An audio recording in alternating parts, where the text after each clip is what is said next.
مولاي صل وسلم دائما أبدا على حبيبك خير الخلق كلهم. الحمد لله رب العالمين، والعاقبة للمتقين، والصلاة والسلام على أشرف الأنبياء والمرسلين محمد وعلى آله وصحبه أجمعين. أعوذ بالله من الشيطان الرجيم. بسم الله الرحمن الرحيم. إن الذين ارتدوا على أدبارهم من بعد ما تبين لهم الهدى الشيطان سول لهم وأملى لهم. صدق الله العلي العظيم. سامعین کرام، اولیاء کرام کی بارگاہ میں ادب، اسی موضوع پر چرچا جاری ہے الحمدللہ. آج شروعات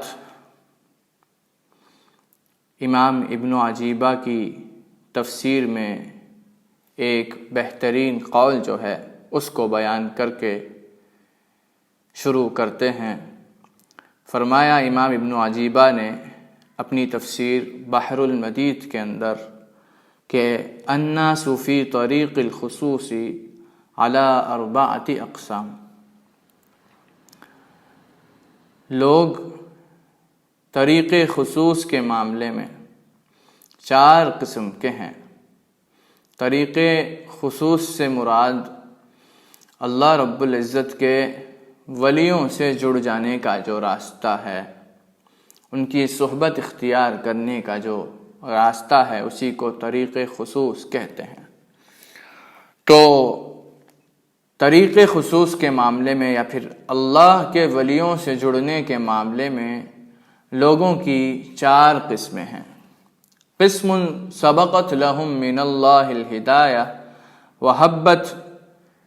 سبقت لهم من اللہ العنایہ وحبت علیہم ریح الہدایہ فصدقوا ودخلوا فیہا وبذلوا انفسهم واموالهم فی سبیل اللہ فتجروا فیہ وربحوا. پہلی قسم کے لوگ وہ ہیں جن پر اللہ کی عنایت ہو گئی، خاص عنایت، اور اللہ کے طرف سے ان کو ہدایت ملی، تو اس ہدایت کی وجہ سے انہوں نے اللہ کے ولیوں کی تصدیق کی، ولیوں کو مانا. وَدَخَلُوا فِيهَا، اور اللہ کے ولیوں کے راستے میں داخل ہو گئے، یعنی کہ ان کی صحبت میں داخل ہو گئے. وَبَذَلُوا أَنفُسَهُمْ وَأَمْوَالَهُمْ فِي سَبِيلِ اللَّهِ، اور ان کا جو مال ہے، ان کی جو جان ہے، سب کو انہوں نے اللہ رب العزت کے راستے میں لٹا دیا. فَتَجِرُوا فِيهِ وَرَبِحُوا، تو انہوں نے تجارت کی اور اس تجارت میں وہ کامیاب ہوئے، تجارت سے ان کو نفع پہنچا. دوسری قسم وقسم سبقت لهم من اللہ الہدایہ وحفتهم الرعایہ فصدقوا واقروا ولکنہم ضعفوا عن الدخول. یہ ایسے لوگ ہیں جن کو ہدایت اللہ کے طرف سے ملی، اور تو ہدایت کی وجہ سے انہوں نے تصدیق کی اولیاء اللہ کو انہوں نے مانا ان لوگوں نے، لیکن وَلَكِنَّهُمْ ضَعُفُوا عَنِ الدُّخُولِ، یعنی کہ داخل ہو نہ سکے اللہ کے ولیوں کے راستے میں، ان کے صحبت نہ پا سکے، ان کے ساتھ نہ رہ سکے. فَبَقَوْا فِي ضُعَفَاءِ الْمُسْلِمِينَ، تو ایسے لوگوں کو ضعفاء المسلمین میں شمار کیا جائے گا. مسلمین میں یعنی کہ مسلمانوں کے اندر جو کمزور لوگ ہیں ان میں شمار کیا جائے گا. ان میں ہونے کو انہوں نے ترجیح دے دی کہ مسلمانوں میں جو کمزور لوگ ہیں، کمزور سے مراد جو لوگ اللہ سے جن کا تعلق ہوتا ہے ان سے نہیں جڑتے، ان کا ایمان سب کمزور ہی رہتا ہے، عمل سب میں کمزوری ہوتی ہے کیونکہ ان کا دل پاک نہیں ہو سکتا۔ جس کا تعلق اللہ سے ہوتا ہے اس کا ایمان اسٹرانگ ہو جاتا ہے، اس کا عمل بہت بہترین ہو جاتا ہے، حسین ہو جاتا ہے اس کا عمل۔ لیکن جو لوگ اللہ کے ولیوں سے نہیں جڑ پاتے، ایسے لوگوں کو ضعفاء المسلمین اس لیے کہا جاتا ہے کہ ایسے لوگ ایمان میں کمزور ہی ہوتے ہیں کیونکہ اللہ سے جن کا تعلق ہے ان سے تعلق نہیں رکھ پائے۔ ایسے لوگوں کا عمل بھی کمزور ہوتا ہے کیونکہ ان کا دل پاک نہیں ہو پاتا۔ تو دل جب تک نہیں پاک ہوتا تب تک عمل کرنے سے عمل کمزور ہی کہلاتا ہے۔ وقسم، تیسری قسم، انکروا واظہروا وجحدوا وکفروا فتجروا وخسروا، ایسے لوگوں نے انکار کیا اولیاء کرام کا، جھٹلایا اللہ کے ولیوں کو، اور تو انہوں نے بھی تجارت کی اور تجارت میں ان کو خسارہ ہی ہوا، نقصان جھیلنا پڑا، بہت بڑا خسارہ۔ کیونکہ اللہ رب العزت نے فرمایا من عادی لی ولیًا، جو میرے ولی سے دشمنی کرتا ہے فقد آذنتہ بالحرب، میں اس شخص سے جنگ کا اعلان کرتا ہوں۔ تو ایسے لوگوں کے ساتھ خدا جنگ کا اعلان کرتا ہے تو یہ لوگ بہت بڑے خسارے میں ہوتے ہیں۔ چوتھی قسم، ہم مذبذبون بین ذلک اذا لقوا اہل الخصوصیۃ قالوا آمنا وصدقنا فانتم علی الجادہ واذا رجعوا الى اہل التمرد من المنکرین طعنوا وجحدوا وقالوا انما كنا بهم مستہزئین۔ یہ لوگ نفاق رکھنے والے لوگ ہیں، مذبذبون بین ذلک، نہ ادھر نہ ادھر، یعنی کہ جب اللہ کے ولیوں کے ساتھ ہوتے ہیں یا پھر اللہ کے ولیوں کے ساتھ جو مریدین ہوتے ہیں، جب ان کے پاس ایسے لوگ پہنچتے ہیں تو اللہ کے ولیوں کی تعریف کرتے ہیں، ایمان لانے کا، ان کو ماننے کا، ان کی تصدیق کرنے کا ناٹک کرتے ہیں۔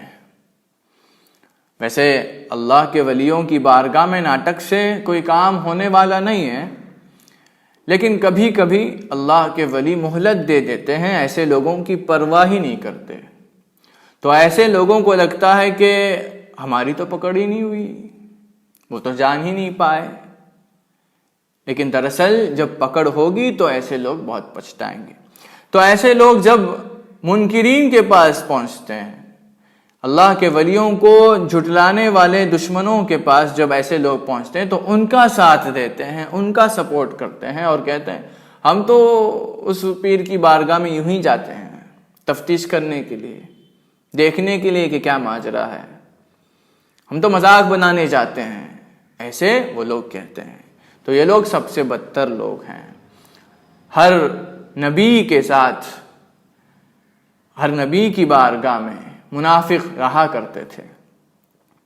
رسول اکرم صلی اللہ علیہ وسلم کی بارگاہ میں بھی کچھ لوگ منافق بن کر آتے تھے، تو رسول اکرم صلی اللہ علیہ وسلم کے وارث بن کر جو اولیاء کرام آئیں گے ان کی صحبت میں بھی کچھ منافق لوگ داخل ہو جائیں گے، لیکن نقصان اللہ کے ولیوں کا ہرگز نہیں ہوگا، بلکہ جو منافقت کرے گا، جو نفاق دل میں رکھے گا، اسی کا نقصان ہوگا۔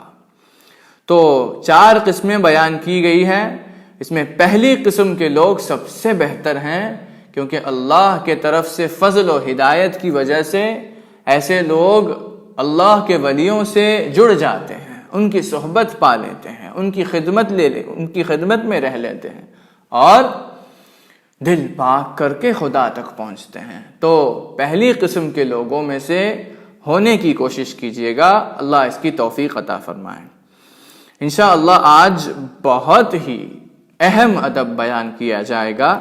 اللہ رب العزت سے دعا ہے کہ میرے لیے بہترین طور پہ سمجھانا اور آپ کے لیے بہترین طور پہ سمجھنا نصیب فرمائے، آسان فرمائے، آمین۔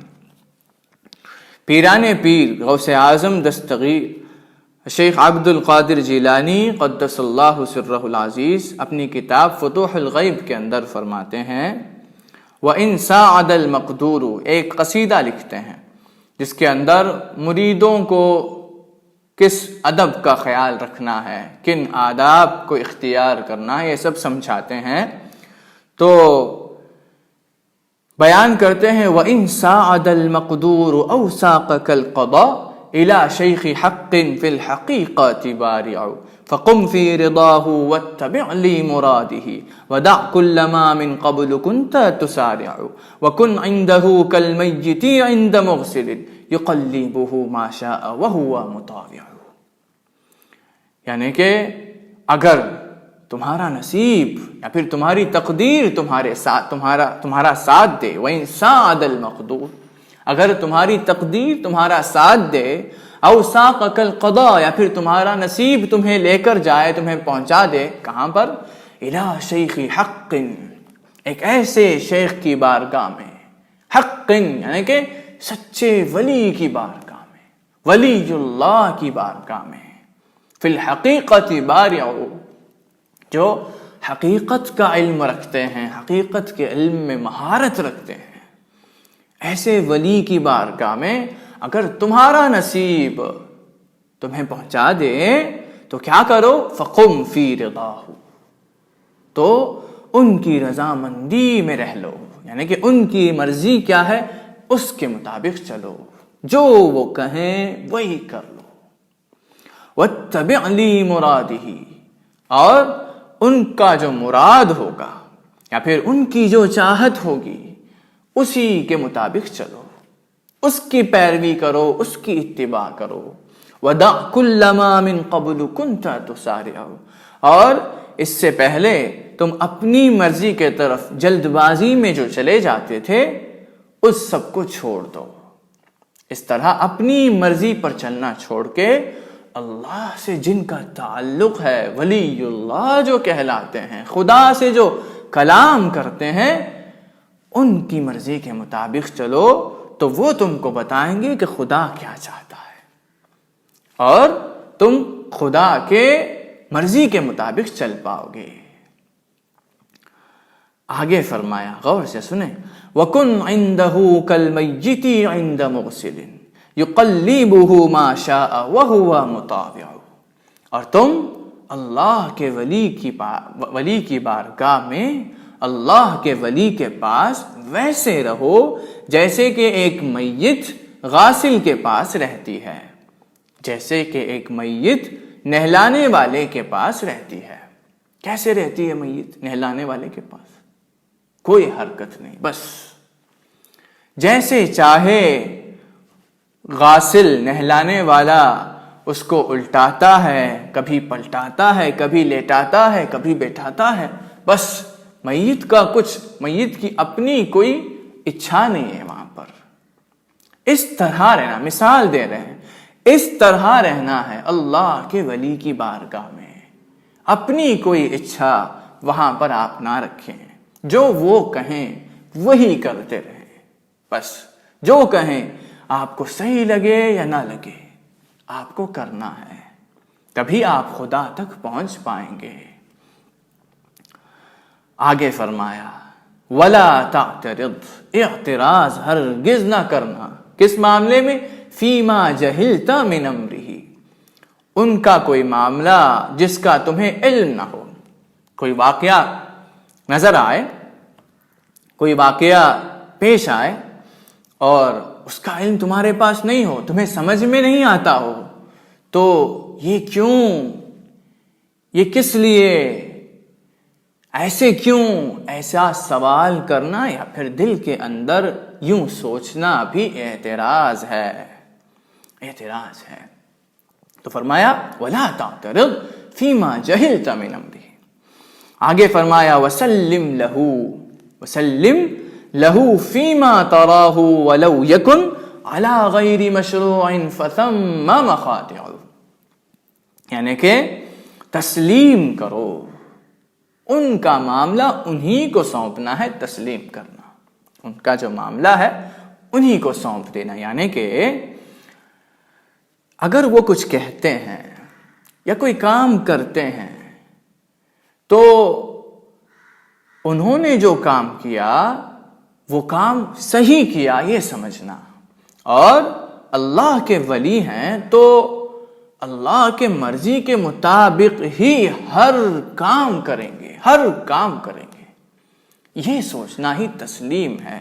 جب آپ ایسے سوچیں گے تو ان کے کسی بھی معاملے میں آپ دخل اندازی نہیں کریں گے، یعنی کہ اعتراض نہیں کریں گے۔ ہر معاملہ آپ کو صاف صاف نظر آئے گا کہ یہ جو کر رہے ہیں خدا کی مرضی سے کر رہے ہیں، خدا کی مرضی سے جب کریں گے تو سب آپ کو صحیح لگے گا۔ کیوں ایسا بیان کیا جا رہا ہے؟ کیونکہ علی غیر مشروع ولو یکن علی غیر مشروع فثم مخاطع، اگرچہ اللہ کے ولی کا کوئی کام ظاہری شریعت کے خلاف نظر آتا ہو، کبھی خلاف نہیں ہوگا، خلاف نظر آتا ہو، یا پھر ظاہری شریعت میں اس کی وضاحت یا اجازت آپ نے نہیں پایا ہو، تو ایسے معاملوں میں تسلیم کر دیا کرو، یعنی کہ ان کا معاملہ انہی کو سونپ دو۔ اللہ کے ولی نے کیا تو صحیح کیا ہوگا یہ سوچو، اللہ کے ولی ہیں تو اللہ کی مرضی ہی سے کریں گے یہ سوچو، تبھی کامیاب ہو پائیں گے۔ تو کیا اللہ کے ولیوں کی بارگاہ میں شریعت کے خلاف کوئی کام نظر آ سکتا ہے؟ یہ اگر سوال آپ کریں گے تو اس کا جواب اگلی ہی شعر میں امام غوث العظم الشیخ عبد القادر جیلانی قدس اللہ سرہ العزیز فرماتے ہیں ففی قصۃ الخضر الکریم کفایۃ بقتل غلام والکلیم یدافع۔ خضر علیہ السلام کا جو واقعہ ہے جس کے اندر خضر علیہ السلام نے ایک لڑکے کو قتل کر دیا، موسیٰ علیہ السلام تو روک رہے تھے کہ یہ کیا کر رہے ہیں آپ، ایک لڑکے کو قتل کر رہے ہیں، لیکن باوجود اس کے سیدنا خضر علیہ السلام نے قتل کیا ایک لڑکے کو۔ اس میں کافی دلیل ہے سمجھنے والوں کے لیے۔ شیخ عبد القادر جیلانی قدس اللہ سرہ العزیز نے فرمایا۔ تو کیا ہو رہا ہے یہاں پہ؟ خضر علیہ السلام ایک لڑکے کو قتل کر رہے ہیں۔ واقعہ تو بہت مشہور ہے، سورہ کہف کے اندر خدا نے خود ذکر کیا اس واقعے کو۔ بہرحال مختصر طور پہ سن لیجئے گا۔ موسیٰ علیہ السلام سیدنا خضر علیہ السلام سے علم سیکھنے کے لیے خدا کے حکم سے پہنچتے ہیں خضر علیہ السلام کے پاس۔ تو خضر علیہ السلام فرماتے ہیں کہ تم میرے ساتھ صبر نہیں کر پاؤ گے، لیکن موسیٰ علیہ السلام انشاءاللہ صبر کریں گے، وعدہ دیتے ہیں، اور ساتھ ہو جاتے ہیں، سفر میں چلتے ہیں خضر علیہ السلام کے ساتھ۔ تو 3 واقعے پیش آتے ہیں۔ کتنے واقعے؟ 3 واقعے۔ پہلا، کشتی میں سوراخ بناتے ہیں سیدنا خضر علیہ السلام۔ دوسرا، ایک غلام کو یا پھر ایک لڑکے کو قتل کر دیتے ہیں۔ تیسرا، گرتی ہوئی دیوار کو صحیح کر دیتے ہیں، سہارا دے کر کھڑا دیتے ہیں۔ تو جو پہلا واقعہ ہے اس میں بڑی دقت نہیں ہے، ایک سوراخ بنایا نا کشتی میں، اس کو رہنے دیجیے۔ جو تیسرا واقعہ ہے اس میں بھی بڑی دقت نہیں ہے، دیوار کو کھڑا کیا نا، اس کو بھی رہنے دیجیے ایک طرف۔ لیکن جو بیچ کا واقعہ ہے دوسرا، وہ بہت ضروری واقعہ ہے، اسی لیے اسی واقعے کی مثال دی شیخ عبد القادر جیلانی قدس اللہ سرہ العزیز نے ففی قصۃ الخضر الکریم کفایۃ بقتل غلام۔ غلام کو قتل کرنے کا جو واقعہ ہے اس میں دلیل ہے، اس میں دلیل ہے، اس میں دلیل ہے۔ کیا دلیل ہے؟ غور سے سنیے گا۔ اس لڑکے کو قتل کرنے کے بعد تیسرا واقعہ جب ہو گیا تو تعویل بیان کی، وجہ بیان کی کہ میں نے یہ سب کس لیے کیا۔ تو فرمایا کہ اس لڑکے کے والدین مومن ہیں، اور یہ جو لڑکا ہے آگے چل کے ان کو کفر کے طرف لے کر آ سکتا ہے۔ خلاصے کے طور پہ بیان کر رہے ہیں، ان کو کفر کے طرف لے کر آ سکتا ہے. میں دہراتا ہوں، وجہ یہ بیان کی سیدنا خضر علیہ السلام نے کہ یہ جو لڑکا ہے اس کے والدین مومن ہیں، ایمان پر ہیں، اور آگے چل کر کے یہ جو لڑکا ہے والدین کو بھی کفر میں لے کر آ سکتا ہے، کفر کے طرف لے کر آ سکتا ہے، اسی لیے اس لڑکے کو قتل کر دیا گیا. اب میرا سوال یہ ہے کہ آگے چل کے کرے گا نا تو مستقبل میں، فیوچر میں کرے گا نا، فیوچر میں کوئی شخص کوئی غلطی کرنے والا ہے سوچ کے اسے پریزنٹ میں حال ہی میں کیسے سزا دی جا سکتی ہے؟ غلطی سے پہلے ہی سزا، غلطی سے پہلے ہی سزا، یہ کیسے جسٹیفائی کریں گے آپ؟ اس کو صحیح کیسے مانیں گے آپ؟ ویسے ایک لڑکے کو قتل کر دیا گیا، بہت بڑے آدمی کو نہیں، ایک لڑکے کو قتل کیا. قتل کرنا جرم ہے نا، اور ویسے غلطی سے پہلے قتل کرنا اس سے بھی بڑا جرم ہے. تو یہ ظاہری طور پہ غلطی ہی لگے گا، ہر انسان کو یہ جو عمل ہے غلطی ہی لگے گا. لیکن آپ اس کو جسٹیفائی کرنا چاہتے ہیں تو تب تک جسٹیفائی نہیں کر پائیں گے جب تک آپ یہ نہیں کہہ دیتے کہ خدا نے کہا تو خضر علیہ السلام نے کیا، بس بات ختم. خدا نے کہا نا تو کیا، پھر اس کے بعد یہ صحیح ہے کہ غلط ہے کسی کو کچھ جواب دینے کی ضرورت ہی نہیں، کیونکہ خدا کے حکم سے کیا. اسی لیے سیدنا خضر علیہ السلام نے تمام واقعوں کے جو اسباب ہیں، ہر واقعے کا جو سبب تھا، جو وجہ تھی، جو بھی کام کیا خضر علیہ السلام نے، کشتی میں سوراخ بنایا، دیوار کو کھڑی کی، پھر غلام کو، لڑکے کو قتل کیا، ہر واقعے کی وجہ بیان کرنے کے بعد کہا وما فعلتہ عن امری. قرآن کے الفاظ ہیں، میں نے یہ سب اپنے حکم سے نہیں کیا. تو کس کے حکم سے کیا؟ خدا کے حکم سے کیا. تو بات ختم. صحیح ہے، غلط ہے، کچھ بولنے کی ضرورت نہیں ہے. وہ خدا ہے، اس سے بڑی کوئی طاقت نہیں، اسی کی مخلوق ہے سب. لڑکا ہو، عورت ہو، مرد ہو، چھوٹا سا بچہ ہو، جانور ہو، پیڑ ہو، درخت ہو، پودے ہو، سب کچھ اس کی مخلوق ہے. تو اس کی مخلوق کے ساتھ وہ کچھ بھی کر سکتا ہے. تو اس لیے خدا نے حکم دیا، خضر علیہ السلام نے کیا، تو کوئی کچھ سوال نہیں کر سکتا. بات ختم، چیپٹر کلوز، بات ختم. تو یہ جو کام ہے خضر علیہ السلام کا کہ لڑکے کو قتل کرنے کا، اس کو آپ کب تک جسٹیفائی نہیں کر سکتے، کب تک صحیح ہے نہیں کہہ سکتے؟ جب تک آپ یہ نہیں کہہ دیتے کہ خدا کے حکم سے خضر علیہ السلام نے کیا، تب تک اس کو جسٹیفائی آپ نہیں کر سکتے، نہیں کر سکتے. تو جب خدا کہتا ہے تو سب کچھ جائز ہوتا ہے، سب کچھ جائز. وہاں پہ یہ جائز ہے، یہ حرام ہے، شریعت کی کتاب میں آیا ہے، نہیں نہیں نہیں نہیں، خدا نے کہہ دیا، جو وہ کہے وہی شریعت ہے. خدا نے جو کہا وہی رولز ہیں. ویسے سیدنا عزرائیل علیہ السلام، جن کو ملک الموت کہا جاتا ہے، ایک دن میں کئی لوگوں کی جان لے لیتے ہیں. روح قبض کرتے ہیں تو جان ہی لیتے ہیں نا. ایک دن میں کئی لوگوں کی جان نکال لیتے ہیں، لاکھوں لوگوں کی. ان کو تو کوئی کچھ نہیں کہتا کیونکہ وہ مامور ہیں، اللہ کے طرف سے وہی کام ملا ہے.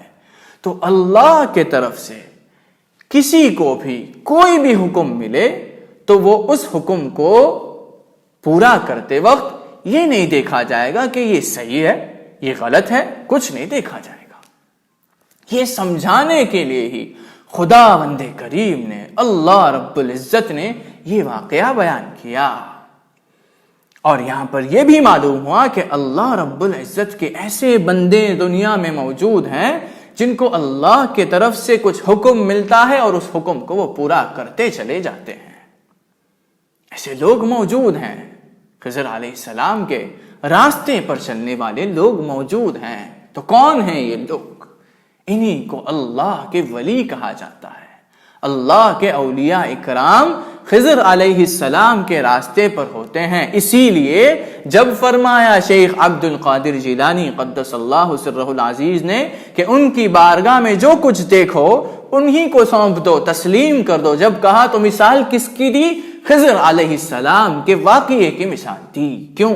کیونکہ اولیاء کرام اسی راستے پر ہوتے ہیں، خضر علیہ السلام کے راستے پر ہوتے ہیں۔ امام شعرانی بھی اپنی کتاب الانوار القدسیہ کے اندر فرماتے ہیں ان الخضر علیہ الصلاۃ والسلام هو شیخ الاولیاء فی علوم الحقیقہ، حقیقت کا جو علم ہے اس علم کے معاملے میں خضر علیہ السلام شیخ الاولیاء ہیں، تمام اولیاء کرام کے شیخ ہیں، انہی سے علم ملتا ہے اللہ کے ولیوں کو۔ تو سامعین اکرام، بہت ضروری ادب ہے کہ جب آپ اللہ کے ولیوں کی بارگاہ میں ہوتے ہیں اور کچھ ایسا کام آپ دیکھتے ہیں، کچھ ایسا واقعہ پیش آتا ہے جس کی وضاحت اور اجازت شریعت کے اندر آپ نے جو سیکھ رکھی ہے وہ شریعت کے اندر نہیں ملتی، یا پھر جو ظاہری شریعت کے خلاف آپ کو نظر آتا ہے، صرف نظر آتا ہے، کبھی کوئی کام شریعت کے خلاف نہیں ہو سکتا بھائی، کیونکہ یہ بھی تو شریعت ہے۔ میں پوچھتا ہوں کہ شریعت کی جڑ کیا ہے، بیس کیا ہے شریعت کا؟ قرآن شریف ہے کہ نہیں بھائی؟ قرآن ہی شریعت کا بیس ہے، اسی کے اندر سے شریعت نکلی ہے، وہی شریعت کا روٹ ہے، قرآن جڑ ہے۔ تو قرآن ہی کے اندر یہ واقعہ بھی تو موجود ہے خضر علیہ السلام کا۔ تو اگر کوئی خضر علیہ السلام کے راستے پر کچھ کرتا ہے، خضر علیہ السلام کے راستے پر ہوتے ہوئے کچھ کرتا ہے، تو اس کو آپ شریعت کے خلاف کیسے کہہ سکتے ہیں؟ قرآن کے اندر ہی تو یہ بات ہے کہ خضر علیہ السلام نے ایسا کام کیا، تو قرآن ہی سے تو شریعت نکالی جاتی ہے، شریعت اخذ کی جاتی ہے۔ تو معلوم یہ ہوا کہ آپ نے جو شریعت سیکھ رکھی ہے، آپ یہ نہیں جانتے تھے آج تک بات، تو آپ کو لگے گا کہ یہ تو شریعت کے خلاف کام ہے۔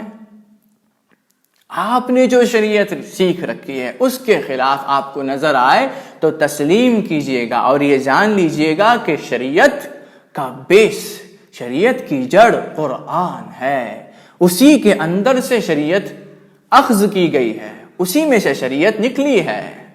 تو قرآن ہی کی آیت ہے خضر علیہ السلام کے بارے میں۔ خضر علیہ السلام نے لڑکے کو قتل کیا اور فرمایا کہ میں نے اپنی مرضی سے نہیں کیا، اپنے حکم سے نہیں کیا، خدا کے حکم سے کیا۔ تو یہ بھی شریعت کا ایک حصہ ہے نا، یہ بھی تو شریعت کا ایک حصہ ہے۔ تو یہ کہنا کہ شریعت کے خلاف ہے یہ غلط ہے۔ اس لیے ہم کہہ رہے ہیں ظاہری شریعت کے خلاف آپ کو نظر آئے، کیونکہ آپ نہیں جانتے، پوری شریعت آپ نے تھوڑی پڑھی ہے، تب کیا کیا جائے؟ تسلیم کریں، سونپ دیں ان کا معاملہ انہی کو۔ کیا سوچ کر سونپیں؟ خدا کے ولی ہیں، خدا کی مرضی کے بغیر کچھ نہیں کریں گے، اللہ کے ولی ہیں، اللہ کے حکم کے خلاف کچھ نہیں کریں گے۔ یہ یقین جب آپ کے دل میں ہوگا تسلیم کر پائیں گے، آپ سونپ دیں گے ہر معاملے کو۔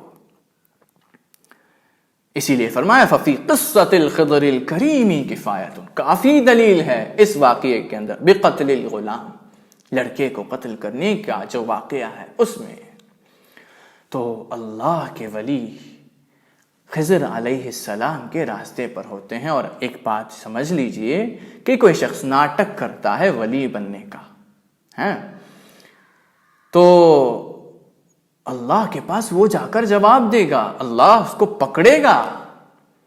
کوئی شخص یہ کہتا ہے کہ میں خضر علیہ السلام کے راستے پر ہوں اور ناٹک کرتا ہے ولی ہونے کا اور لوگوں سے پیسہ کماتا ہے، لوگوں کو دھوکہ دیتا ہے، تو ایسا شخص تو اللہ کے نزدیک بہت بدترین شخص ہے۔ ایسا شخص اللہ کے غضب سے دور بھاگ نہیں سکتا، پکڑے گا اللہ رب العزت اس کو۔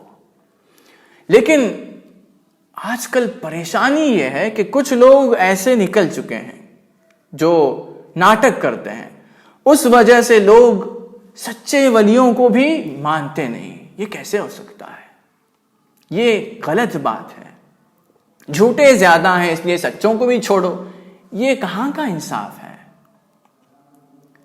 اللہ کے سچے اولیاء کرام ہر دور میں تھے اور رہیں گے، اس بات کو جانیے، سمجھیے اور اللہ کے ولیوں کو ڈھونڈیے۔ انہی کے بارے میں کہا جا رہا ہے کہ وہ خضر علیہ السلام کے راستے پر ہوتے ہیں، نہ کہ وہ جو جھوٹے بزرگ بن کے بیٹھے ہیں، یعنی کہ ناٹک کرتے ہوئے بیٹھے ہیں۔ تو آج کل جھوٹے لوگ زیادہ ہیں، یہ سوچ کے اگر آپ سچے اولیاء کرام جن کا اللہ سے تعلق ہوتا ہے ان کو بھی چھوڑ دیں گے تو نقصان آپ کا ہی ہوگا۔ اللہ کے اولیاء کرام جن کا اللہ سے تعلق ہوتا ہے وہ ہر دور میں ہوتے ہیں، انہی کے بارے میں یہ سب ہم کہہ رہے ہیں۔ ہم ان کے بارے میں بھی یہ سب نہیں کہتے جو تبرک کے شیخ کہلاتے ہیں۔ تبرک کے شیخ کون ہیں، بیعت التبرک کیا ہے، یہ سب ہم نے سمجھا دیا۔ ہم ان کے بارے میں یہ کہہ رہے ہیں جن کا اللہ سے حقیقت میں تعلق ہوتا ہے، جس خدا نے آپ کو، آپ کے والدین کو، آپ کے باپ دادا کو، سب کو بنایا، کائنات کی تخلیق کی، اسی خدا سے جس کا تعلق ہے، اسی خدا سے جو کلام کرتے ہیں، انہی کے بارے میں یہ سب ہم کہہ رہے ہیں کہ ان کی بارگاہ میں تسلیم کرنا ہے۔ اگر آپ کو کوئی ایسا عمل یا ایسا واقعہ نظر آئے جو آپ نے جو شریعت سیکھ رکھی ہے اس کے خلاف آپ کو نظر آتا ہو، اس میں تسلیم کرنی ہے۔ 2-3 واقعے سمجھ لیں گے تو بات اچھی طرح سمجھ میں آ جائے گی۔ امام شعرانی اپنی کتاب الانوار القدسیہ کے اندر فرماتے ہیں وَوَقَعَ لِسَيِّدِي یوسف العجمی رحمت اللہ علیہ انہو کان یقدم فقیرا علی جمیع اقرانہ فحسدوہ علی ذلک۔ سیدنا یوسف العجمی قدس اللہ سرہ العزیز بہت بڑے ولی گزرے، آپ اپنے ایک مرید کو زیادہ پسند کرتے تھے، زیادہ ترجیح دیتے تھے اس کو، تو باقی جو مریدین تھے ان کو حسد ان کے دل میں پیدا ہونے لگا، جلنے لگے وہ اس مرید سے۔ فامتحنہ الشیخ یوما، تو شیخ نے، سیدنا یوسف العجمی نے اس کا امتحان لیا۔ کس کا؟ یہ جو مرید بہت پسند کرتے ہیں جس مرید کو، اس کا امتحان لیا تاکہ یہ دکھایا جائے کہ یہ جو مرید ہے یہ سچ مچ، یا پھر یہ جو مرید ہے یہ حقیقت میں مجھے مانتا ہے، میری تصدیق کرتا ہے، تسلیم ہے اس مرید کے اندر۔ یہ سمجھانے کے لیے سیدنا یوسف العجمی نے ایک امتحان لیا۔ تو کیا کہا؟ اذا رأیت، وقال له اذا رأیت امرأة مزینة في الموضع الفلانی فأدخلها علی فإنی رأیت انه مکتوب علی انی انام معها هذه الليلة في الخلوة۔ جو حسد کرتا تھا اس کے سامنے ہی اس مرید کو کھڑا کر کے، جس سے محبت کرتے ہیں اس مرید کو کھڑا کر کے، حسد کرنے والے ایک مرید کے سامنے ہی اس سے یہ کہہ رہے ہیں کہ بیٹا فلاں جگہ پہ جاؤ گے تو ایک لڑکی ملے گی، بہت خوبصورت، مزین یعنی کہ زینت والی ایک لڑکی کو تم پاؤ گے۔ اگر وہاں پر وہ لڑکی مل جائے تو اس کو لے کر آنا، میرے پاس لے کر آنا، کیونکہ مجھے یہ حکم ملا ہے کہ میں اسی کے ساتھ رات میں رہوں گا، رات میں، تو فی الخلوہ تنہائی میں رہوں گا۔ تو ثم قال لإنسان من اصحابه الذين يحسدون ذلك الفقير إياك ان تخبر بذلك احدا۔ پھر جو حسد کرتا تھا اس سے یہ بھی کہہ دیا کہ بیٹا یہ جو بات میں نے میرے مرید کو بتائی تھی کہ اس لڑکی کو لے کر آؤ، اس بات کو کسی کو مت خبر کرنا، کسی کو نہیں بتانا۔ تو اس کے دل میں وسوسہ پیدا ہونے لگا۔ فقام معها الى الصباح، تو وہ جو مرید تھا، سچا مرید، تصدیق کرنے والا مرید، پیر کا حکم ہے، اللہ کے ولی نے کہا تو اگرچہ میرے نظر میں یہ غلطی ہے، میں لے کر آؤں گا اس لڑکی کو، ابھی کچھ فیصلہ مت کیجئے، پہلے سن لیجئے کیا ہے معاملہ۔ تو وہ لڑکی کو لے کر سیدھے پہنچا بارگاہ ولایت میں اور کہا کہ سرکار آپ نے کہا ہم لے کر آ گئے۔ تو رات میں ولی خدا سیدنا یوسف العجمی، کتابوں میں اٹھا کر دیکھیے کتنی تعریفیں لکھی جا چکی ہیں اس ولی خدا کی، تاریخ کی کتابیں مشہور معتمد کتابیں، مدرسوں کے اندر جو پڑھائی جاتی ہیں وہ کتابیں اٹھا کر دیکھیے ان کے بارے میں کیا لکھا گیا۔ ویسے ابھی کچھ فیصلہ نہ کیجئے، پہلے پورا واقعہ سن لیجئے۔ ہوا یہ کہ لے کر آئے بارگاہ ولایت میں اور سیدنا یوسف العجمی نے ساری رات اس لڑکی کے ساتھ بتایا، ساتھ تھے۔ ثم اغضب ذلك الانسان، وہ جو انسان تھا حسد کرنے والا اس کو غصہ آ گیا، وَأَخْرَجَهُ مِنَ الزَّاوِيَةِ، تو اس نے پیر کو خانقاہ سے باہر کر دیا۔ وَرَبَطَهُ مِن بَيْتِ الْوَالِي، صرف اتنا ہی نہیں، اس پیر کو کھینچ کر لے گیا اور گورنر کا جو گھر ہے اس کو اس سے باندھ دیا، وہاں جا کر باندھ دیا۔ وَقَالَ هُوَ كَثِيرُ الْفَسَادِ، یہ تو فساد مچانے والے ہیں، کہنے لگا جو مرید جس کے دل میں تصدیق نہیں، حسد، ویسا مرید۔ فقال، پھر کیا ہوا؟ ثم اتى بجماعة الوادي للشيخ فدخل عليه الخلوة فشهد الفقراء كلهم والجيران من نساء والرجال ان هذه المرأة هي ابنة الشيخ۔ تو پھر یہ شخص گورنر کو، پڑوسیوں کو، جتنے مریدین تھے سب کو لے کر گیا، آؤ میں دکھاتا ہوں کہ یہ جو پیر بن کر بیٹھے ہیں یہ کیا کرتے ہیں رات میں، دکھاتا ہوں آؤ، بول کر لے کر گیا سیدھے خلوت روم میں۔ اللہ کے ولی کی، سیدنا یوسف العجمی کی جو خاص خلوت کی روم ہے اس کے اندر لے کر گیا، کمرے میں لے کر گیا۔ تو سب نے دیکھا ان هذه المرأة هي ابنة الشیخ، خود یوسف العجمی کی بیٹی تھی وہ۔ اس کو ٹیسٹ کرنے کے لیے سب کیا تھا، اس کو ٹیسٹ کرنے کے لیے یہ سب کیا تھا۔ فافتضح ذلك الصاحب، وہ تو ذلیل ہو گیا وہ شخص سب کے سامنے، خامخواہ اتنے بڑے پیر پر، ولی اللہ پر الزام لگایا۔ یہ سب کس وجہ سے ہوا ہے سامعین کرام؟ یہ سوچنے کی وجہ سے ہوا کہ اللہ کے جو ولی ہیں وہ اپنی مرضی سے کچھ کریں گے، نہیں نہیں نہیں، جب آپ یہ سوچیں گے تو آپ تسلیم نہیں کر پائیں گے۔ اللہ کے ولی اللہ کی مرضی ہی سے ہر کام کرتے ہیں، ظاہر میں وہ کام کبھی غلط لگے گا لیکن حقیقت میں وہ کام کوئی غلط نہیں ہوگا۔ ایسے بھی کچھ واقعے پیش آتے ہیں، یا پھر کبھی کبھی خضر علیہ السلام کا جو حکم تھا، خضر علیہ السلام کو جو خدا کی طرف سے حکم ملا، ویسے حکم بھی اولیاء کرام کو ملتے ہیں جو آپ تب تک جسٹیفائی نہیں کر پائیں گے اس کام کو، اس عمل کو، جب تک آپ یہ نہیں کہہ دیتے کہ خدا کا حکم تھا اس لیے کیا۔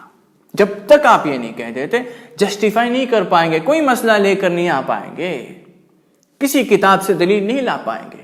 آپ کو صرف یہی کہنا پڑے گا کہ وہ اللہ کے ولی ہیں، تو اللہ کا حکم تھا اس لیے انہوں نے کیا، اس لیے انہوں نے کیا۔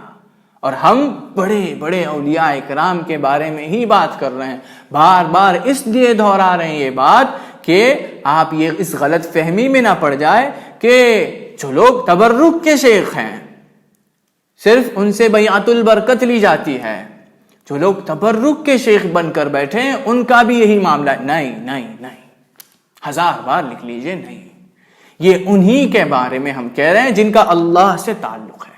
کیسے ثابت ہوگا؟ اللہ سے تعلق ہے ثابت، آپ جب ان کے پاس جائیں گے تبھی آپ کو سمجھ میں آ جائے گا کہ یہ اللہ سے تعلق والے ہی ہیں، سمجھ میں آ جائے گا۔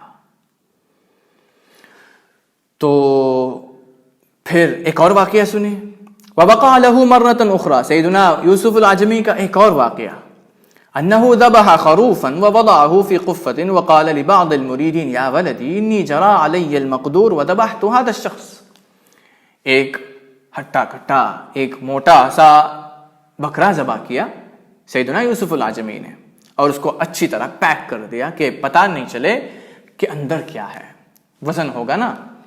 تو ایک مرید کو بلایا جو تصدیق کرتا ہے کیا نہیں دیکھنا تھا.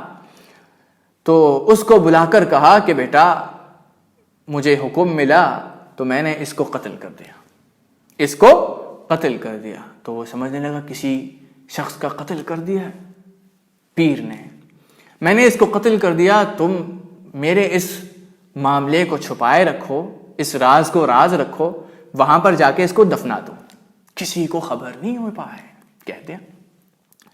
پھر کیا ہوا؟ ثم اغضب ذلك المرید وسبہ، غصہ ہو گیا وہ مرید اور اس پیر کو ڈانٹنے لگا، دل ہی دل میں ڈانٹنے لگا. وقال للنقیب اخرج هذا فانه مفسد،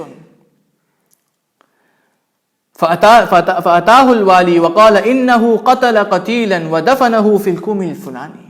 جب گورنر آئے پرابلم ہونے کے بعد تو گورنر سے شکایت اس شخص نے کی کہ یہ جو پیر بن کر بیٹھے ہیں سیدنا یوسف العجمی، انہوں نے ایک شخص کا قتل کیا، میں انہیں خود جا کے دفن کیا ہے اس جگہ پر، آپ اس قبر کو کھودیں گے تو آپ کو مل جائے گا، وہ میت ملے گی. تو گورنر نے آدمیوں کو لے کر گیا اور جب کھودا اور قبر کو کھول کے دیکھا تو ایک بکرا ہے. پھر یہ جو مرید ہے اس کے اندر جو جھوٹ تھا وہ ظاہر ہو گیا، اس کے اندر تصدیق کی کمی تھی، تسلیم کی کمی تھی، اس نے سونپا نہیں. اللہ کے ولی نے کیا ہے تو صحیح ہی کیا ہوگا. اگر وہ دفنا کر آ جاتا اور کچھ نہیں کہتا تو کچھ دن بعد خود اللہ کے ولی اس کو سمجھاتے کہ بیٹا وہ جو تھا وہ انسان نہیں، ایک بکرا تھا جس کو میں نے ذبح کیا. تو وہ جا کر دیکھتا تو تب پتہ چل جاتا، لیکن پہلے اس کو تصدیق کرنی تھی. اسی طرح سیدنا خضر علیہ السلام نے شروعات میں کوئی وجہ نہیں بیان کی، بس قتل کیا اور چلے. لیکن آخر میں جب وجہ بیان کی تب سمجھ میں آیا سیدنا موسیٰ علیہ السلام کو. تو یہ جو راستہ ہے سامعین کرام یہ ایسا ہی ہے، اس میں چلنا آسان نہیں ہے. بس یہ اگر آپ دل میں اس بات کو بٹھا لیں گے کہ اللہ کے ولی اللہ کے مرضی کے خلاف کچھ نہیں کرتے تو آپ ہمیشہ کامیاب ہوں گے. ایک اور واقعہ آخری میں سن لیجئے. سیدنا امام شعرانی اپنی ایک اور کتاب لواقح الانوار القدسیہ فی بیان العہود المحمدیہ، اس کتاب کے اندر فرماتے ہیں عن شیخ الاسلام صالح البلقینی ان والدہ الشیخ سراج الدین مر یوما بباب اللوق فوجد هناك زحمة. سیدنا صالح البلقینی اپنے والد صاحب سے روایت کرتے ہیں جن کا نام ہے سیدنا سراج الدین البلقینی، شیخ الاسلام کہلاتے تھے، بہت بڑے عالم تھے اس زمانے میں. تو وہ ایک راستے سے گزر رہے تھے تو بہت زیادہ بھیڑ دیکھی، بہت لوگ جمع ہوئے تھے. فقال ما هذه الزحمة، کیا ہے یہ بھیڑ؟ فقال له شخص من اولیاء اللہ یبیع الحشیش، اللہ کے ولیوں میں سے ایک شخص بیٹھے ہیں وہاں پر جو حشیش بیچ رہے ہیں. حشیش انگلش میں بھی آج کل حشیش ہی کہا جاتا ہے، ایک ڈرگ ہے، وہ نشے کی ایک چیز ہے، چرس کہتے ہیں اردو میں. تو نشے کی چیز بیچنا حرام ہے، سخت حرام ہے. تو شخص من اولیاء اللہ، اللہ کے ولیوں میں سے ایک شخص کیا بیچ رہے ہیں؟ حشیش بیچ رہے ہیں، نشے کی ایک چیز بیچ رہے ہیں. تو سیدنا سراج الدین بلقینی رحمت اللہ علیہ کو غصہ آیا اور کہا لو خرج الدجال حینئذ فی مصر لاعتقدوہ من شدت جہلہم. کتنے جاہل ہیں یہ لوگ، اگر دجال بھی آ جائے ان کے سامنے تو اس کو بھی مان لیں گے شاید یہ لوگ. سب کو، تمام لوگ جو وہاں پر کھڑے تھے ان پر حقارت کر کے چلے گئے یوں کہہ کے. پھر کہا کیف یکون شخص حشاش من اولیاء اللہ، ایک ڈرگ ایڈکٹ جو ڈرگز بیچتا ہے، جو نشے کی چیزیں بیچتا ہو، وہ کیسے اللہ کا ولی ہو سکتا ہے؟ یہ کہنے لگے سیدنا سراج الدین بلقینی رحمت اللہ علیہ. تو یہ کہہ کے وہ چلے گئے. فَسَلَبَ الشَّيْخُ جَمِيعَ مَا مَعَهُ حَتَّى الْفَاتِحَةِ. لیکن یہ جو ولی اللہ بیٹھے تھے ان کو غصہ آ گیا، وہ جلال میں آئے اور جو علم تھا سیدنا سراج الدین بلقینی کے پاس سب کچھ سلب کر لیا گیا، سب کچھ نکال لیا گیا. کچھ بھی ان کو یاد نہیں تھا. حتی الفاتحہ، فاتحہ تک یاد نہیں تھا، بھول گئے. فتنکرت علیہ احوالہ وصارت الفتاوی تأتی الیہ فلا یعرف شیئا. پھر ان کا حال بدلنے لگا، یہاں تک کہ فتوے آیا کرتے تھے تو کسی فتوے کا جواب دے ہی نہیں پاتے تھے، کچھ سمجھ میں نہیں آتا تھا. وَنَسِيَ مَا قَالَهُ فِي حَقِّ الْحَشَّاشِ، یہاں تک کہ اس ولی اللہ کے بارے میں جو برا بھلا یہ کہہ کے آئے تھے وہ بھی بھول گئے، سب کچھ بھول گیا. فَمَكَثَ كَذَلِكَ فِي مَدْرَسَتِهِ 3 أَيَّامٍ، 3 دن مدرسے میں گزارے تنہائی میں. فَدَخَلَ عَلَيْهِ الْفَقِيرُ، پھر ایک فقیر یعنی کہ ایک ولی اللہ داخل ہوئے ان کی مدرسے میں. فَشَكَا إِلَيْهِ حَالُهُ، تو شکایت کی ان سے کہ میرا حال ایسے ہو گیا، 3 دن پہلے تو مجھے سب کچھ یاد تھا، اب تو مجھے کچھ بھی یاد نہیں ہے. تو فرمایا اس فقیر نے، ولی اللہ نے، هَذَا مِنَ الْحَشَّاشِ الَّذِي أَنْكَرْتَ عَلَيْهِ، جن کو آپ نے حشاش کہا اور ان کا انکار کیا، جو ڈرگز بیچ رہے تھے، ان کا انکار جو آپ نے کیا، اس وجہ سے آپ کو یہ ہوا ہے. پورا واقعہ پہلے سن لیجئے پھر کوئی فیصلہ کیجئے گا. فَإِنَّ الْفُقَرَاءَ أَجْلَسُوهُ هُنَاكَ يَتُوبُ النَّاسَ عَنْ أَكْلِ الْحَشِيشِ، اولیاء کرام نے خود اس ولی کو وہاں پر بٹھایا تھا ڈرگز بیچنے کے لیے، تاکہ اس بستی میں جو ڈرگز کھانے والے ہیں وہ سب ان کے پاس آئیں اور وہ جان لیں اور ان کو توبہ کرا سکیں. اس مقصد سے بیٹھے ہیں. تو جو ڈرگ ایڈکٹس یہاں پر ہیں اس بستی میں، ان کو توبہ نصیب ہو جائے، اس وجہ سے وہ ڈرگز لے کر بیٹھے ہیں وہاں پر، ان کو توبہ کرانے کے لیے، ان کو ہدایت پر لے کر آنے کے لیے. تو سامعین اکرام غور سے سنیں، یہاں پر عمل ان کا ظاہری طور پر آپ نے جو شریعت سیکھ رکھی ہے اس کے مطابق آپ کو غلط ہی لگے گا، غلط ہی لگے گا، لیکن جو مقصد ہے ان کا، اس مقصد کے مطابق آپ سوچئے اور مقصد کو ایک طرف رکھیے. اللہ کے ولی خدا کے طرف سے مامور ہوتے ہیں، اللہ کے حکم سے سب کچھ کرتے ہیں. یہ جب آپ سوچیں گے تو آپ کو کوئی چیز غلط نہیں لگے گی. تو اولیاء اکرام جو بھی کرتے ہیں اس کے پیچھے ایسا کوئی مقصد ہوتا ہے، ایسی کوئی وجہ ہوتی ہے، ایسی کوئی حکمت ہوتی ہے جو ہمیشہ سب پر ظاہر نہیں ہوتی. تو جس پر ظاہر نہ ہو اس پر لازم ہے کہ وہ تسلیم کرے. اگر انکار کرے گا صرف اس عمل کو دیکھ کر تو نقصان جو انکار کرے گا اسی کا ہوگا، اللہ کے ولی کا نہیں. خضر علیہ السلام نے جو کام کیا، ایک لڑکے کو قتل کیا، اگر کوئی شخص اس کو دیکھ کر، اس کام کو دیکھ کر یہ کہے کہ آپ غلطی کر رہے ہیں اور چلے جائے، خضر علیہ السلام سے دور ہو جائے، تو کس کا نقصان؟ کتنی بڑی بے ادبی کی ہے اس نے، کتنی بڑی بے ادبی کی ہے. کس کو جھٹلایا ہے؟ جو اللہ کے سے تعلق رکھتے ہیں، اللہ سے ڈائریکٹ جن کو حکم آیا ہے، اس کو جھٹلایا ہے اس شخص نے. تو اسی لیے پیران پیر شیخ عبد القادر جیلانی نے فرمایا وسلم لہو، تسلیم کرو، فیما تراہ من امرہ، فیما تراہ ولو یکن علی غیر مشروع فثم مخاطئہ. اگرچہ جو کام تم وہاں پر دیکھ رہے ہو، جو واقعہ پیش آیا ہے، وہ تم نے جو شریعت سیکھ رکھی ہے اس کے خلاف تمہیں نظر آتا ہو، تب آپ کو کیا کرنا ہے؟ تسلیم کرنا ہے، ان کا معاملہ انہی کو سونپنا ہے، یہ سوچتے ہوئے کہ خدا کے ولی خدا کے حکم کے مطابق ہی چلیں گے، خدا کے حکم کے خلاف کچھ نہیں کریں گے. آگے فرمایا فَثَمَّ مَخَادِعُ، وہاں پر دھوکہ کھانے کی بہت ساری گنجائشیں ہیں، وہاں پر دھوکہ کھانے کی جگہ ہے. بہت لوگ دھوکہ کھا جاتے ہیں اللہ کے ولیوں کی بارگاہ میں اور دور ہو جاتے ہیں. دور ہونے سے نقصان کس کا؟ خود جو دور ہوا اس کا، نہ کہ اللہ کے ولیوں کا. اسی لیے امام اسماعیل الحقی رحمۃ اللہ علیہ نے اپنی تفسیر روح البیان کے اندر فرمایا ومن الآداب، مرید کے ادب میں سے ہے، اللہ یکون معترضا علی افعال الشیخ واقوالہ واحوالہ وجمیع حرکاتہ وسکناتہ معتقدا لہ. مرید کے ادب میں سے ہے کہ وہ اعتراض ہرگز نہ کرے کسی بھی کام پر، پیر کے کسی بھی کام پر، کسی بھی حرکت پر، کسی بھی حال میں اعتراض ہرگز نہ کرے۔ اعتراض کیا ہے؟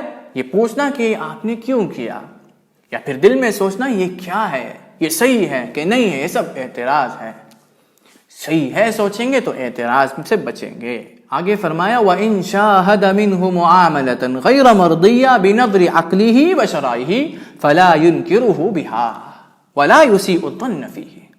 فرمایا، مفہوم بتا رہے ہیں کہ اگر اللہ کے ولی کی بارگاہ میں مرید کوئی ایسا معاملہ دیکھے یا پھر کوئی ایسا واقعہ دیکھے جو اس کے عقل کے مطابق نہ ہو، یا پھر اس نے جو شریعت سیکھ رکھی ہے اس کے مطابق نہ ہو، فَلَا يُنْكِرُهُ بِهَا، تو اس واقعے کے بنا پر اللہ کے ولی کا انکار نہ کرے مرید، وَلَا يُسِيءُ الظَّنَّ فِيهِ، اور بدگمانی بھی نہ کرے، دل میں بھی یہ نہ سوچے کہ یہ تو غلط ہے، نعوذ باللہ، اللہ کے ولیوں سے کوئی غلطی نہیں واقع ہو سکتی، آپ کے نظر میں کمی ہے، اسی لیے فرمایا بل یحسن فیہ الظن، بہترین سے بہتر گمان رکھے، بہتر سے بہتر گمان رکھے، وَيَعْتَقِدُ أَنَّهُ مُصِيبٌ فِي مُعَامَلَاتِهِ، ہر کام پیر کا صحیح ہے، یہ عقیدہ رکھے، وَإِنَّمَا الْخَطَأُ، غلطی تو مِن قُصُورِ نَظْرِي، میری نظر میں غلطی ہے،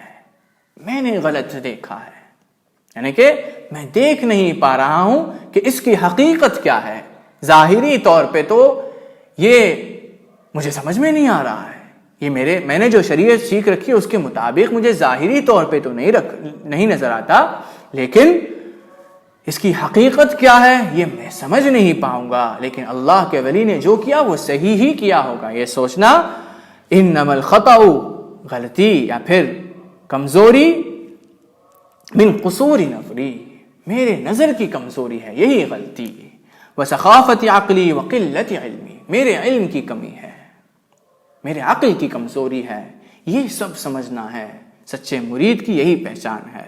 تو سامعین اکرام، خلاصہ بس یہ ہے کہ جب آپ اللہ کے ولیوں کی بارگاہ میں جاتے ہیں تو وہاں جا کر آپ نے جو شریعت کے رولز سیکھے ہیں اس کو اپلائی کرنے کی کوشش نہ کیجیے گا، آپ غلطی کر بیٹھیں گے۔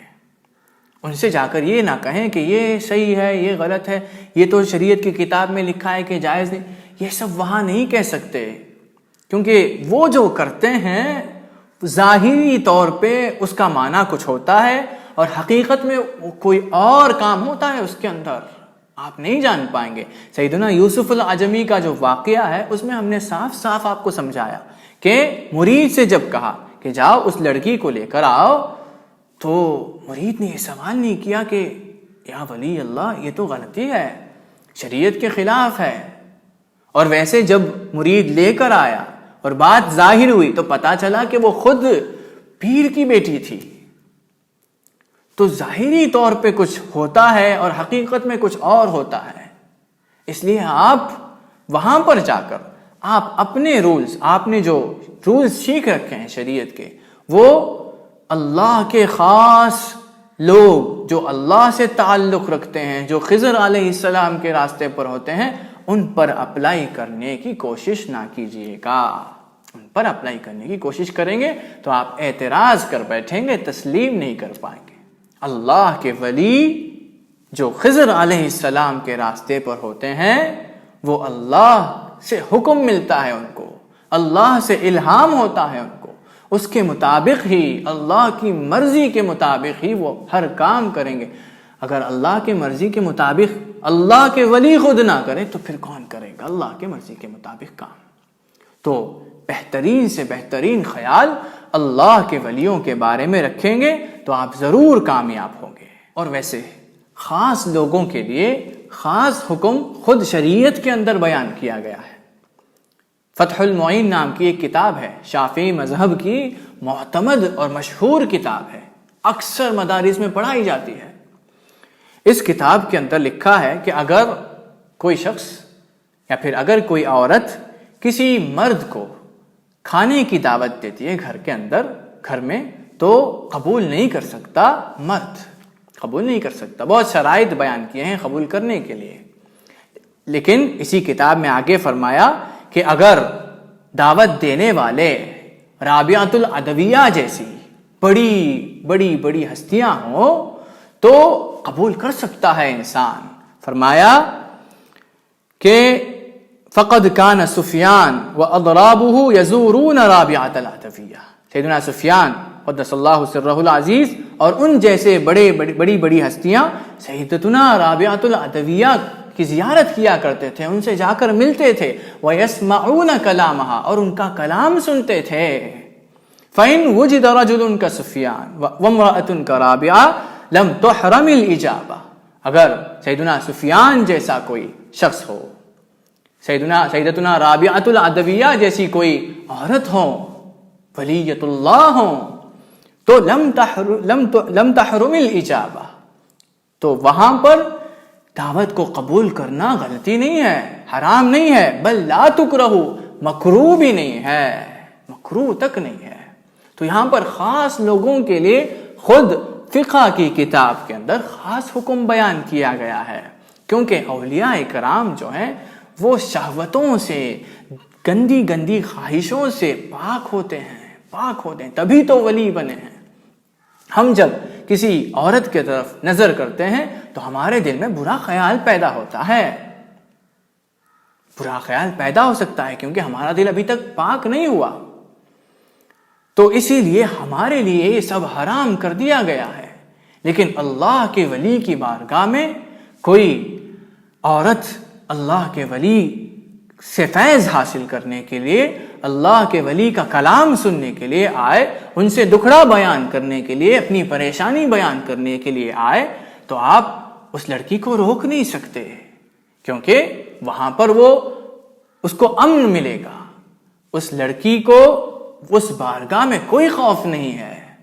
اگر وہ عورت کسی اور عام انسان کے پاس جاتی ہے تو ڈر ہے, وہاں پر فتنے کا ڈر ہے, فساد کا ڈر ہے, بری سوچ اس عام آدمی کے دل میں آ سکتی ہے, یہ بھی ڈر ہے.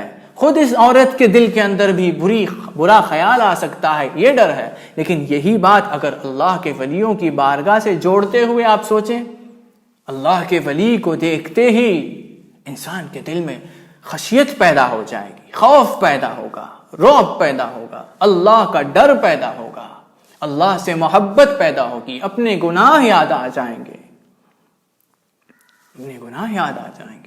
غلطیوں کا احساس ہوگا, غلطی کرنے سے بچنے کا احساس ہوگا, غلطی کرنے کا خیال تک نہیں آئے گا, بری سوچ بھی نہیں آئے گی. اور اللہ کے ولیوں کا دل تو پاک ہوتا ہے. جس دل کا خدا سے تعلق ہو وہ دل کیسے ناپاک ہو سکتا ہے, نعوذ باللہ. اس لیے اس بات کو سمجھیے سامعین اکرام.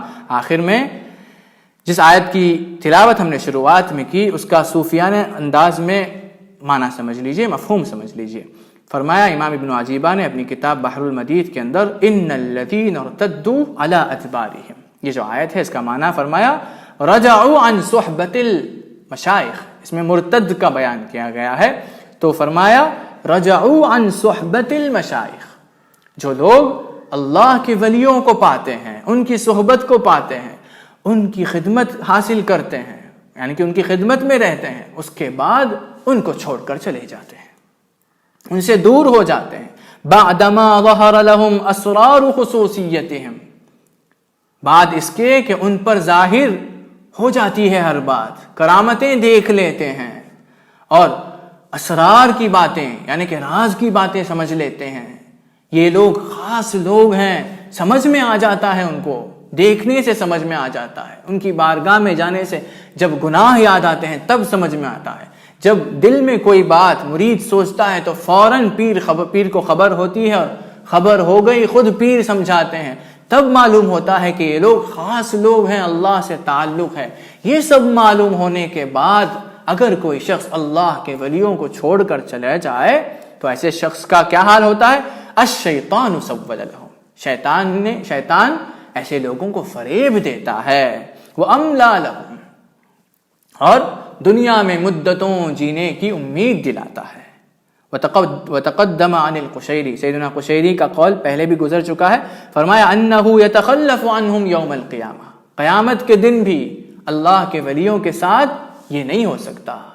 اس نے تو چھوڑ کر گیا نا, اس شخص نے تو چھوڑ کر چلا گیا تھا, تو انہ یتخلف عنہم یوم القیامہ، قیامت کے دن بھی ایسا شخص اللہ کے ولیوں کے ساتھ نہیں ہو سکتا، دور ہو جائے گا، قیامت کے دن بھی دور ہی ہوگا۔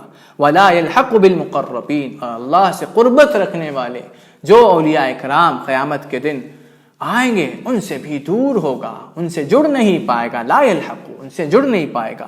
ولو یشفع فیہ الف عارف، اگرچہ اس شخص کے لیے 1000 عارف یعنی کہ 1000 اولیاء کرام کیوں نہ شفاعت کر لیں، تب بھی یہ شخص اللہ کے ولیوں سے دور ہی رہے گا قیامت کے دن، تنہا ہو جائے گا، اکیلا پڑ جائے گا۔ اس لیے سامعین اکرام اس بات کو سمجھیے، آج بہت ضروری ادب بیان کیا گیا ہے، وہ ہے تسلیم کرنا اللہ کے ولیوں کی بارگاہ میں۔ جو بھی آپ دیکھتے ہیں، کوئی کام، کوئی واقعہ، کوئی بات، تو اس کام کو انہی کو سونپ دیں، اس واقعے کو انہی کے طرف سونپ دیں، وہ بہتر جانتے ہیں، یہ سوچیں۔ اللہ کے ولی نے کیا تو صحیح کیا ہوگا، یہ سوچیں۔ اللہ کے ولی اللہ کی مرضی کے مطابق ہی کریں گے، خلاف ورزی نہیں کریں گے، یہ سوچیے گا، تو آپ ضرور تسلیم کر پائیں گے، تصدیق کر پائیں گے۔ اللہ رب العزت اس کی توفیق عطا فرمائے، آمین۔ وآخر دعوانا الحمدللہ رب العالمین۔